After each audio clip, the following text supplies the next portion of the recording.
গোলাপ ঘাস কাটার খাদি খুব ভালো, খুব ভালো।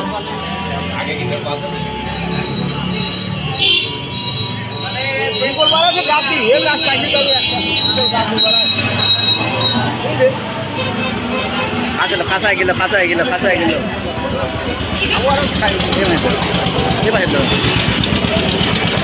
কিন্তু কথা কম কি কাঁঠাল?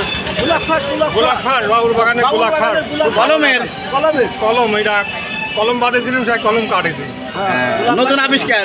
হ্যাঁ, নতুন আবিষ্কার, খুব ভালো মাদের কাঁঠাল। শিকড় গাদি বেড়া আছে ভাই, ওর বাবা গাইতে দিলা গাদি বেড়া আছে, গাছ হয়ে গেল। গাছ হয়ে যাবে 100 গাছ হয়ে যাবে। নতুন আবিষ্কার করা যায়। আপনার কাছে এগুলো এই চারা পাওয়া যায়? চেষ্টা করলে পারে আমি দিতে পারবো। আপনার মোবাইল নাম্বার বলেন। 01713 তারপর 716 716। হ্যাঁ 716 একটা 1000 টাকা